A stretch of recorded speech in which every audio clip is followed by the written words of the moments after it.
Bonjour à tous et à toutes, bienvenue dans Sous la loupe, le podcast de la recherche Elmo. Aujourd'hui, nous recevons Catherine Danse de l'UR Sciences de la Santé. Bonjour Catherine.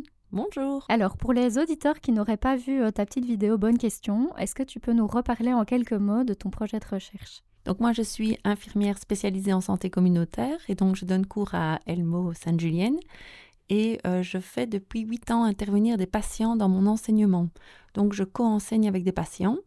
Et alors, suite à cette expérience, les patients m'ont proposé, ils m'ont dit « Écoute, c'est vraiment trop sympa ce qu'on fait ensemble, il faudrait qu'on écrive à ce niveau-là. » Et alors, ils m'ont incité à faire de la recherche pour essayer de comprendre est-ce que ça se fait ailleurs, qu'est-ce qui se fait, comment ça se fait. Et donc voilà, j'ai commencé ma recherche grâce à eux. Et donc, en quoi est-ce que ton projet plus concrètement consiste ? Eh bien, donc pour le moment, j'essaye de comprendre comment le fait d'avoir des patients qui sont impliqués dans l'enseignement théorique, puisqu'ils viennent durant les cours, eh bien, qu'est-ce que l'étudiant apprend, retient, et comment est-ce que cet apprentissage va être transféré en situation clinique quand il sera au chevet du patient à l'hôpital ou au domicile. Donc vraiment, c'est une recherche très concrète, puisque enseigner, c'est bien, apprendre, c'est bien, mais moi, ce qui m'intéresse aussi, c'est de comprendre qu'est-ce qui favorise ce transfert d'apprentissage. Donc, ce qu'on apprend en académique, comment on l'utilise après sur le terrain quand on est en situation professionnelle. Et donc, j'observe le dispositif académique, et puis alors après, je vais interroger les différents protagonistes, l'enseignant, le patient, les étudiants, sur ce qu'ils ont vécu, ce que ça leur a appris, et les liens qu'ils font par rapport au cours et à la présence du patient. Et puis alors surtout, par rapport à leur posture de soignant, qu'est-ce que ça fait d'avoir cours avec un patient ? Et puis alors après, je vais les observer en situation clinique, ces mêmes étudiants-là. Je vais les observer à l'hôpital et dans une situation de soins. Et puis alors après, je réfléchis et j'analyse avec l'étudiant ce qu'il a fait, qu'est-ce qu'il a fait, quelles sont ses motivations à avoir agi d'une façon ou d'une autre, et j'essaye de comprendre s'il y a un lien ou pas avec ce qu'il a appris de la posture partenariale avec le patient qui aurait été développée dans le cadre du cours. Alors, on est bien d'accord qu'il y a beaucoup de biais dans la recherche, ça c'est vraiment quelque chose qui est inévitable quand on fait de la recherche, et donc un apprentissage n'est pas linéaire. J'apprends quelque chose au cours, boum, je le mobilise. Non, c'est bien plus complexe que ça, et les étudiants m'expliquent qu'il y a plein de sources, de raisons d'apprendre et de faire quelque chose, d'avoir une posture vis-à-vis de l'autre, et donc c'est une des composantes, mais c'est très intéressant d'entendre et de comprendre cette composante et comment l'étudiant la vit. Et donc l'idée, c'est justement en tant qu'enseignant de se dire comment est-ce qu'on peut améliorer la qualité de notre formation ? Comment est-ce que je peux, moi, au travers de mes cours, essayer de favoriser ces transferts d'apprentissage en ayant récolté l'avis des étudiants et des patients ? Alors, quelle méthodologie a été utilisée pour ce projet et en quoi était-elle particulièrement adaptée ? Eh bien, c'est une méthodologie participative, donc vraiment, j'ai essayé de comprendre quels étaient les autres enseignants qui donnaient cours avec des patients. Comme dans le monde de l'enseignement, on se connaît quand même assez bien, eh bien, j'ai eu la chance de pouvoir contacter des personnes dans les 11 hautes écoles de la Fédération Wallonie-Bruxelles qui enseignent l'art infirmier, et donc de pouvoir essayer de voir qui connaissait quelqu'un qui donnait cours, et donc ça s'appelle en fait un échantillon boule de neige, et je l'ai recoupé avec une consultation systématique auprès des directions pour voir si eux connaissaient des enseignants qui faisaient intervenir des patients dans l'enseignement en soins infirmiers. De là, en fait, j'ai eu un échantillon de différents dispositifs pédagogiques qui impliquaient des patients. Et alors, j'ai pu contacter tous les enseignants et essayer de comprendre ce qu'ils faisaient et qu'est-ce qu'ils faisaient qui faisait intervenir des patients dans leur enseignement. Alors, le projet est terminé depuis peu.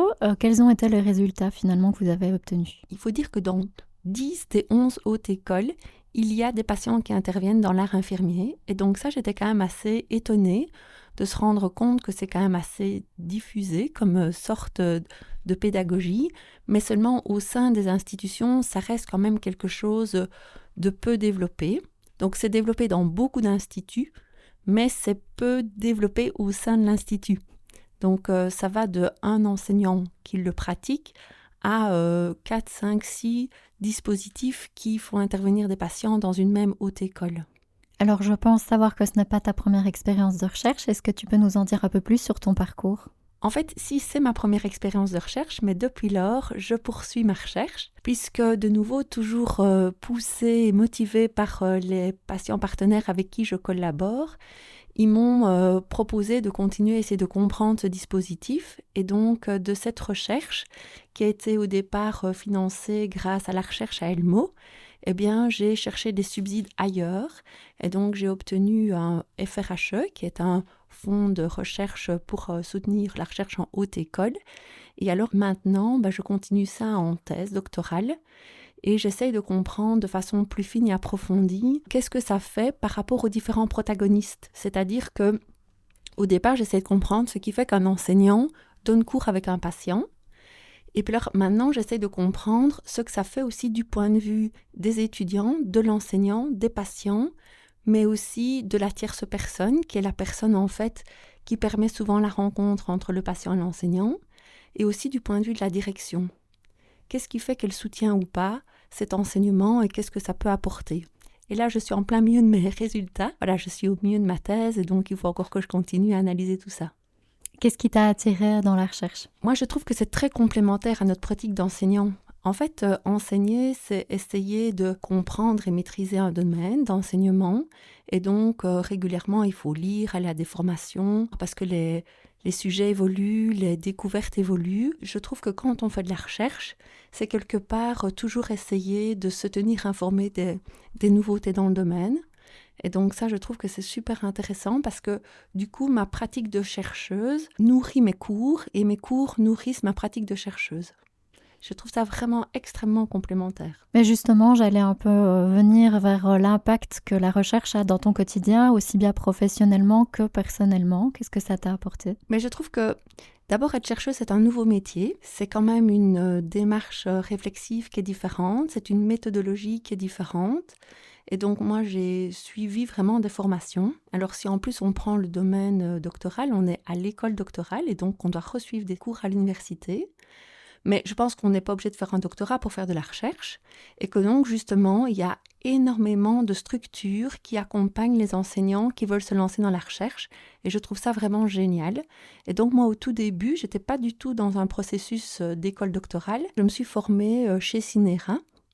Je me suis aussi formée grâce aux formations que Elmo Link propose. Franchement, on a beaucoup de choses qui sont faites dans notre haute école et qui soutiennent justement cette posture d'enseignant qui veut devenir chercheur. Je trouve ça vraiment très chouette et très confortable. Est-ce que tu as rencontré certaines difficultés durant ton projet et si oui, comment les as-tu surmontées? Les difficultés que j'ai rencontrées sont, je pense, inhérentes à tout chercheur, c'est-à-dire c'est le financement. C'est super compliqué de trouver des financements à long terme. C'est un peu comme la mode, il faut toujours anticiper une saison avant. Si par exemple, quand mon projet de recherche, le premier FRHE s'est terminé en septembre 2025, eh bien je savais déjà en 2024 que si je ne cherchais pas quelque chose pour continuer ma recherche, eh bien j'aurais plus de subsides et que donc j'aurais plus de temps de travail qui serait dégagé pour ça. Depuis en fait même décembre 2023, j'ai trouvé un autre projet, mais alors il faut répondre à l'appel à projet. Et puis alors après, le temps d'analyse du projet, ça prend parfois des mois. Et puis parfois ton projet n'est pas accepté, donc tu devrais en soumettre un autre. Moi j'ai eu la chance qu'il soit accepté. Le financement a pu se poursuivre sans interruption. Mais au début c'est vraiment très très compliqué. Et puis moi, j'ai commencé la recherche il y a 4 ans. Et à ce moment-là, il n'y avait pas de détachement possible de temps quand on appelle ça un projet en couveuse. Et donc, j'y ai passé des week-ends, des soirées, des jours fériés, à n'en plus finir, à prendre ce temps-là pour faire de la recherche. Et ça, au début, c'est vraiment très fatigant. Et il faut vraiment le vouloir. Et puis une fois que tu es dans la recherche et puis que tu as un détachement de temps pour ta recherche et que tu as compris qu'il faut anticiper et chercher d'autres financements si tu veux la poursuivre, alors à ce moment-là, c'est du travail, mais c'est du travail qui fait partie de tes heures de travail et ça devient plus gérable. Mais les débuts, moi je me souviens qu'ils ont été quand même un peu compliqués. Et en plus, être chercheur, c'est aussi notamment une capacité rédactionnelle En tant qu'infirmier, c'est pas une compétence de base qu'on développe. Et donc, c'est quelque chose que j'ai développé aussi et qui se travaille. Ça aussi, ça prend du temps. Puis alors, il y a plein d'autres compétences qu'on te demande d'avoir et qui sont des compétences complémentaires à l'enseignant, mais qui ne sont pas toujours des compétences de ta formation initiale. Il y a aussi une autre difficulté, c'est que je pense qu'il manque cruellement le statut du chercheur, de l'enseignant-chercheur. Et ça, je trouve que c'est vraiment dommage, parce qu'avoir un statut d'enseignant-chercheur, ça permettrait justement, maintenant ça commence à arriver, il y a moyen de trouver des possibilités avec notamment CINERA qui peut soutenir la recherche, mais de pouvoir justement donner du temps à des enseignants qui voudraient commencer de la recherche pour pouvoir faire ça aussi dans leur temps de travail. Et alors, ce qui est compliqué, c'est que quand tu es chercheuse, eh bien, tu dois arrêter des cours. Et quand tu arrêteras ta recherche, eh bien, tu ne retrouveras pas tes cours. Ça a l'air peut-être parfois un peu bizarre de dire ça, mais moi, j'ai des cours que j'adore, que je donne depuis des années et qui me passionnent. Et la recherche me passionne aussi, et puis il faut faire un choix. Alors, je comprends par rapport aux collègues qui prennent mes heures de cours que c'est normal que pour qu'elles puissent s'impliquer, c'est important de savoir que ça ne va pas être juste pour un an. Et d'un autre côté, pour celui qui veut faire de la recherche pendant 2, 3, 4 ans, eh bien, c'est aussi tout lâcher et peut-être ne pas retrouver des choses. Donc là, je trouve qu'il y a quand même quelque chose qui n'est pas cool à ce niveau-là. Et je n'ai pas de solution parce que d'un autre côté, je respecte vraiment le collègue qui veut bien me reprendre le cours. Et donc voilà, il faudrait trouver des choses. Je ne sais pas très bien comment, mais puisque la recherche, par définition, c'est momentané. Un projet de recherche a un financement de 2 ans ou de 3 ans. Alors après, soit tu arrives à avoir d'autres financements et tu continues, soit tu arrêtes et tu reprends tes cours. Et donc, ça veut dire que parfois, si les cours ne se relibèrent pas, ça, ce sont des petites choses, mais je trouve quand même que psychologiquement, savoir qu'on pourrait réfléchir à ça et demander des avis et essayer de réfléchir permettrait peut-être de motiver plus d'enseignants à faire de la recherche. À l'inverse, qu'est-ce qui t'a particulièrement motivé dans ton projet ? Le soutien des collègues. À Elmo, on est vraiment ultra bien encadré. Il y a des coordinateurs de recherche dans chaque département. Et ce sont des personnes qui sont extrêmement motivées, qui sont disponibles et qui nous aident vraiment. Et je trouve que ça, c'est une chance énorme. Et puis, du coup, j'ai découvert une communauté de chercheurs. Et ça, j'ai trouvé ça très sympa. Et puis alors, on se passe des trucs et astuces pour trouver des formations, pour trouver des subsides, pour trouver le bon projet. Et je trouve ça vraiment très sympa. Comment est-ce que tu t'organises au quotidien quand tu as un projet de recherche pour faire de la veille, pour gérer les réunions, les contenus, etc. Ça, c'est super compliqué. Nous, en soins infirmiers, on a une alternance de cours et stages pour nos étudiants. Et donc, on n'a jamais, par exemple au Q1, le lundi de 10h à midi, un cours. Puisque ma classe sera la moitié du temps peut-être en stage, si ce sont des troisièmes.